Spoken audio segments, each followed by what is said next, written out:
Kolhapur collector office बॉम्बने उडवण्याची धमकी, जिल्हाधिकाऱ्यांना mail. 5 kilo RDX असल्याच्या मेलने अख्खं कार्यालय खाली, अधिकारी कर्मचारी भयभीत। जिल्हाधिकारी अमोल येडगेंसह शासकीय यंत्रणा हादरली, तपास कामाला वेग। परिसरात पळापळ, पोलिसांचा सशस्त्र फौजफाटा घटनास्थळी।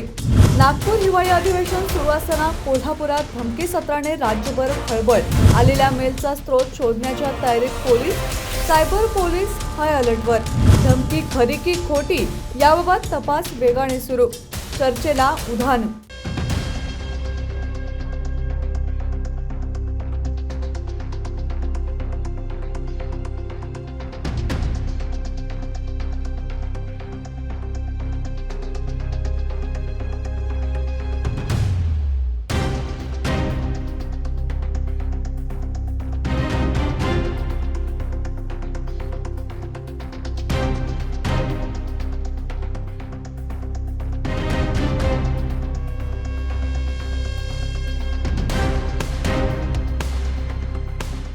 काय मेल आहे? कोल्हापूर जिल्हाधिकारी कार्यालयामध्ये लावलेले 5 RDX बॉम्ब्स लवकरच फुटणार आहेत। दुपारी 2 वाजेपर्यंत जिल्हाधिकारी कर्मचाऱ्यांनी नागरिकांना सुरक्षित स्थळी हलवण्यात यावे असा एक मेल कलेक्टर कोल्हापूर आपल्या मेल ID वरती 11:36 प्राप्त झालेला होता। असा मेल आल्यानंतर जी काय आपली रेग्युलर SOP आहे त्यानुसार BDDSचं आपलं पथक, SIDचं पथक, पोलीस विभाग यांनी तात्काळ आपल्या SOP नुसार जिल्हाधिकारी कार्यालयामध्ये जिथे अभ्यागत आहेत आपले किंवा सर्व कक्ष आहेत त्या ठिकाणी तपासणी केलेली आहे।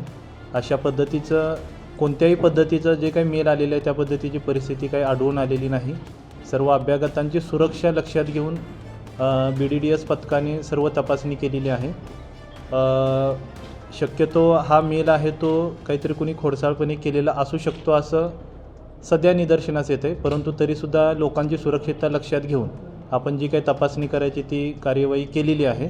तर या मेलबाबत पोलीस विभागाकडून तपासणी करून यामध्ये जर कोणी खोडसाळपणाने असं जर केलं असेल तर जी काही कायदेशीर कारवाई असेल ती पुढे कायदेशीर कारवाई केली जाईल। आणि लोकांनी काही घाबरण्याची आवश्यकता नाही। जे अभ्यागत आहेत, विजिटर आहेत किंवा या ठिकाणी आंदोलनकर्तेसुद्धा आहेत त्यांनासुद्धा काही घाबरण्याची आवश्यकता नाही। हे सुद्धा तपासणीअंती आम्ही कळवलेलं आहे आणि रेग्युलर जे काम जिल्हाधिकारी कार्यालयाचं आहे ते सुरू आहे।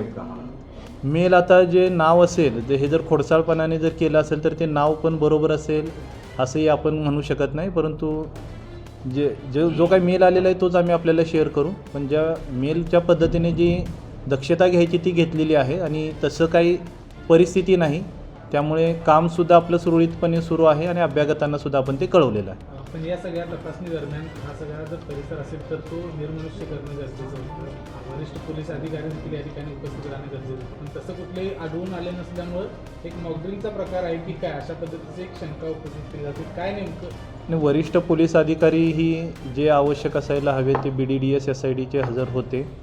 त्यानंतर वरिष्ठ पोलीस अधिकारी दूरध्वनीद्वारे त्यांच्या संपर्कातही होते। या ठिकाणी काही आंदोलनं सुरू असल्याने, मोर्चामध्ये लोक असल्याने किंवा आज जी काही आपली तपासणी आपल्या सरकार सेवा केंद्राची होती त्यासाठी मोठ्या संख्येने लोक होते, त्यामुळे लोकांना सॉर्टिंगने किंवा एका एरियातून बाजूला काढून आपण ही जी काही ती तपासणी केलेली आहे।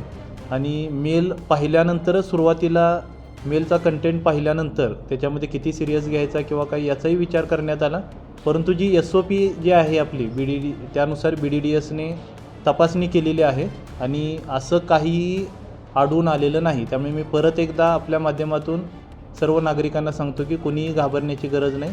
जी सुरक्षेच्या दृष्टीने जी काय आहे ती काळजी घेतलेली आहे। या न्यूज बुलेटिनचे सहप्रायोजक आहेत गोकुळ।